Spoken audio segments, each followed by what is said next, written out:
महाराजगंज छपरा जो दोनों क्षेत्र जो है वो मेरा चुनाव क्षेत्र है। मैं छपरा का विधान पार्षद हूँ, तो निश्चित रूप से दोनों ही क्षेत्र मेरे हैं। 2024 में चुनाव लड़ने की बात आपके बारे में भी हो रही है, किस जगह से आप लड़ेंगे? नहीं, लड़ेंगे। जब राजनीति में है और चुनावी राजनीति में है तो चुनाव तो लड़ेंगे ही। दोनों जगह सही विकल्प मिल जाएंगे तो उसको समर्थन दे दूंगा, मैं नहीं लड़ूंगा। हमें एक अच्छे प्रतिनिधि को सदन में भेजना है। कैसे पता चलेगा समर्थन किसको दीजिएगा? दिख जाएगा ना, जब नाम सामने आएंगे तो पता चल जाएगा। पार्टी को दीजिएगा? पार्टी से मतलब नहीं है, मुझे व्यक्ति से मतलब है। आप अगर चुनाव लड़ते हैं तो किस बैनर तले लगे? निर्दलीय भी लड़ सकता हूँ, जैसे पिछली बार मैं निर्दल लड़ा था, या फिर कोई ऐसा विकल्प दिखाई दिया, बना ऐसा कोई विकल्प जिसमें लगेगा कि नहीं मेरी सोच इस विकल्प से मेल खाती है, तो उससे लड़ जाऊंगा। किसी पर बोझ न बने, लोगों के बीच जाकर ईमानदारी से अपनी बात रख सके, उस व्यवस्था में का एक हिस्सा है ये होम ऑन व्हील्स, चक्का पे घर। कारण ये है कि बिहार में किसी भी शहर में जाइए, एक ऐसा होटल नहीं मिलेगा जहाँ का चादर, तकिया और तौलिया तक साफ हो। नमस्कार, बहुत स्वागत है आपका लाइव बिहार में। मैं आपके साथ रूपम। देखिए, मेरे पीछे आप जो बस देख रहे हैं, ये लग्जरी बस जो देख रहे हैं, ये बस नहीं रथ है। हम रथ इसलिए कह रहे हैं कि ये सचिदानंद राय उनका यह बस है और कहा जा रहा है चुनाव के समय इसका इस्तेमाल किया जाएगा। इस रथ को रथ इसलिए कहा जा रहा है कि अंदर का जो मैं सीन आपको दिखाने जा रही हूँ कि पूरा एक होटल में जो रहते हैं व्यवस्था, वो सारा कुछ है। चलिए हम अंदर लेके चलते हैं। अंदर सचिदानंद राय भी बैठे हुए हैं, उनसे हम बात करते हैं, चुनाव के पर्पस से भी बात करते हैं कि आखिर चुनाव में वो कहाँ से, लोकसभा चुनाव की अगर हम बात करें तो वहाँ से वो किस जगह से वो टिकट लेने वाले हैं। आप देख ही सकते हैं कि अंदर में किस तरह से बेडरूम है, एक लगा हुआ है, बना हुआ है, और AC वगैरह भी बना हुआ है, अंदर वॉशरूम भी है। फिर इस साइड में भी जो व्यवस्थाएं हैं वो भी एक होटल के समान कम नहीं है। सर, ड्राइंग रूम है। हाँ, चलिए आइए सर, इधर ही हम लोग बात कर लेते हैं। एक 1 बेडरूम सेटअप है, जो जहाँ भी जाएंगे तो वहाँ हमारे सहयोगियों के साथ रात्रि विश्राम भी कर सकें और यात्रा भी बहुत कष्टकर ना हो, ताकि हम अधिक से अधिक ऊर्जा लोगों के बीच दे सके।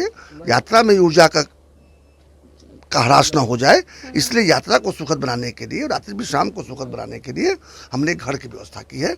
और उसका कारण ये है कि बिहार में किसी भी शहर में जाइए, एक ऐसा होटल नहीं मिलेगा जहाँ का चादर, तकिया और तौलिया तक साफ हो।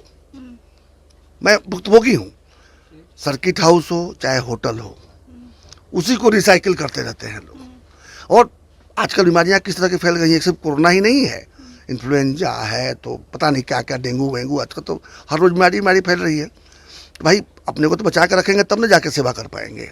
इसलिए हमने देखा कि ठीक है, ईश्वर ने सामर्थ्य भी दिया है, हमने कहा घर बनवा लेते हैं चक्का के ऊपर में, जहाँ जाएंगे वहाँ साथ में घर लेते चलेंगे, वहीं रहेंगे, किसी पे बोझ भी नहीं बनेंगे। घर का खाना होगा उसको फ्रिज में रखेंगे, गर्म करके खाएंगे, और कोई गरम गरम रोटी बना के खिला देगा तो खा लेंगे, तब अपना खाना नहीं खाएंगे।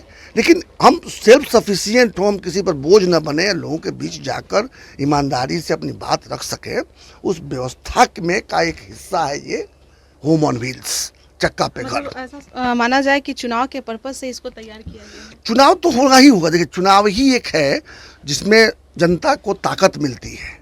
एक ही समय है, 5 वर्ष में एक बार मौका मिलता है कि बटन दबा के राजा बदल दो, या राजा बना दो। कौन राजा बनेगा? जो भी बने। मैं कहता हूँ कि जनता के पास एक ही विकल्प होता है कि चुनाव के समय बटन दबा दे। बड़ा बढ़िया प्रशांत जी कहते हैं नेताओं के बारे में, मैं भी उसमें से एक हूँ। वो कहते हैं कोई नेता जाए वोट मांगने, चुनाव के समय वोट मांगने जाएगा, जाना ही पड़ेगा, और उसको बढ़िया से आवभगत कीजिए, खूब खातिर कीजिए, और इसके बाद कहिए कि देखिए नेताजी, इस बार आपको हम वोट नहीं देंगे, पिछले 5 वर्ष आपने मेरे मन लायक काम नहीं किया है। तो वो गाली देते हुए बाहर निकलेगा। और कोई नेता आए, उसको खूब बेइज्जत कीजिए, खूब गाली वाली बकिए, कहिए 5 साल में आपने हम लोग को लूट लिया है, बर्बाद कर दिया है। अंत में कहिए कि जाइए ना, विकल्प क्या, भोटवा तो आपे को न देंगे, तो दांत चियारते हुए बाहर निकलेगा, हंसते हुए बाहर निकलेगा।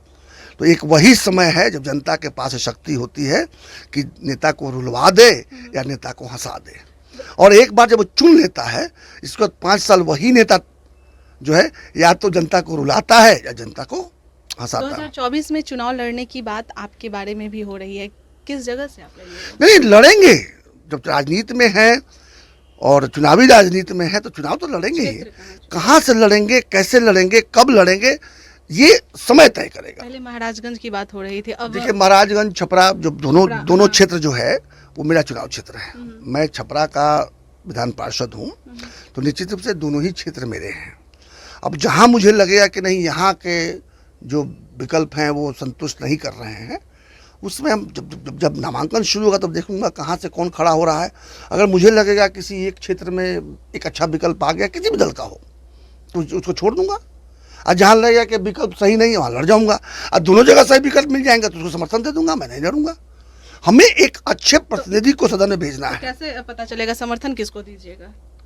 दिख जाएगा ना, जब नाम सामने आएंगे तो पता चल जाएगा। पार्टी को दीजिएगा? पार्टी से मतलब नहीं है, मुझे व्यक्ति से मतलब है।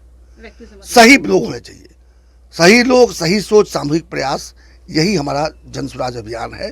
जनता का सुंदर राज तभी होगा जब सही लोग सदन में जाएंगे। आप अगर चुनाव लड़ते हैं तो किस बैनर तले लगे?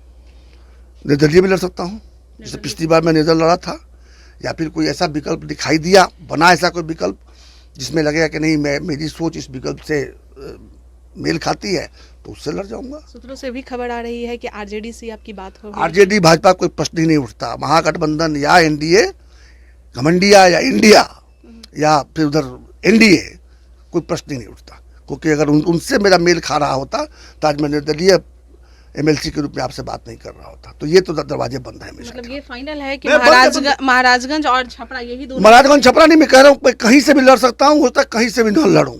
ये विकल्प देने की बात है। अगर मुझे लगेगा कि नहीं यहाँ पर सही विकल्प नहीं है तो विकल्प के रूप में मैं स्वयं खड़ा हो जाऊंगा। एक बात है जो आप कह रहे हैं कि मैं व्यक्ति विशेष को देखता हूँ, उसको मतलब उसका साथ दूंगा, लेकिन वो भी तो कोई बैनर के तले ही ये रहेगा। जैसे अब चाहे आरजेडी हो या बीजेपी हो, तो आप तो सपोर्ट एक तरह से उन्हीं लोगों को कीजिएगा। आप बताइए, एक मंत्री है हमारे बिहार में, जिनका नाम है सुमित सिंह, वो जदयू है क्या? जदयू के तो नहीं है। जदयू कोटे में निर्दलीय मंत्री है। तो निर्दल मतलब क्या होता है? स्वतंत्र, स्वाधीन। तो मैं स्वाधीन व्यक्ति हूँ, मैं स्वतंत्र व्यक्ति हूँ। यदि मुझे कोई एसोसिएशन बनाना पड़ेगा, मुझे कोई संघ बनाना पड़ेगा, मुझे कोई दल बनाना पड़ेगा, या कोई दल ऐसा दिखेगा जिसका मैं हिस्सा बन सकता हूँ, तो विचार जरूर करूँगा। लेकिन अपनी स्वाधीनता के साथ में, अपनी स्वतंत्रता के साथ में, स्वतंत्र विचार के साथ में, और बिहार के लोगों के लिए लड़ने वाले जज्बे के साथ कोई समझौता नहीं करूँगा। ये तय। चलिए, सचिदानंद राय हमारे साथ जुड़े हुए थे और इनकी ये बस में हमने इंटरव्यू लिया। लाइव बिहार यूट्यूब पर सब्सक्राइब और फेसबुक पर लाइक जरूर करें।